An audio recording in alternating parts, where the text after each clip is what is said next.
बहुत समय पहले एक विशाल और समृद्ध राज्य था जिसका नाम विशालपुररामन था।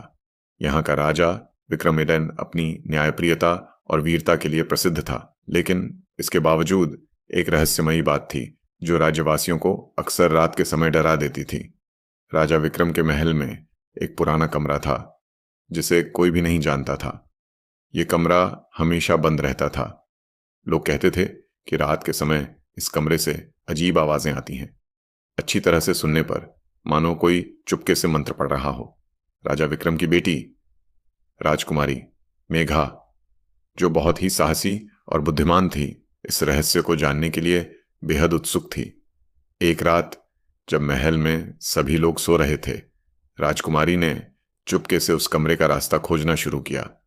वह महल के सबसे दूरस्थ हिस्से में पहुंची और अंत में उस दरवाजे के पास पहुंची जिसे कभी भी नहीं खोला गया था।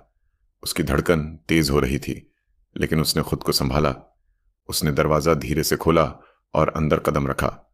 कमरा अंधेरे में डूबा हुआ था और केवल चांद की हल्की सी रोशनी कमरे में प्रवेश कर रही थी।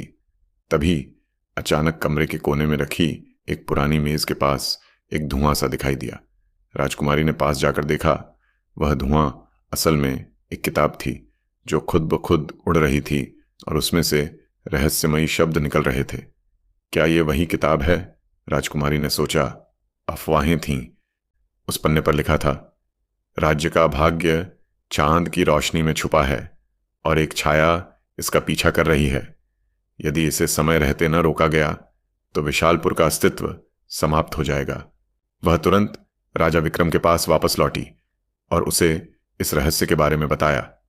राजा विक्रम को भी यह किताब और उसके रहस्यों के बारे में पहले से ही जानकारी थी।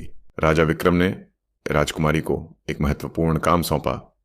उसे राज्य के सबसे पुराने और ज्ञानी तांत्रिक को ढूंढना होगा जो इस रहस्य को सुलझा सके और राज्य को उस छाया से बचा। राजकुमारी उस तांत्रिक को खोजने निकल पाई।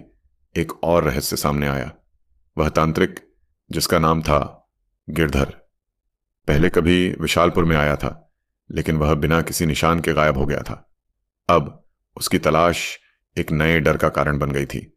क्या गिरधर कोई साधारण तांत्रिक था या वह भी किसी अंधेरे शक्ति का हिस्सा था? इस रहस्य के खुलने के साथ राजा विक्रम और राजकुमारी मेघा की यात्रा एक नई दिशा में मुड़ी, जहां हर कदम पर उन्हें नया रहस्य और खतरा सामना करना पड़ा।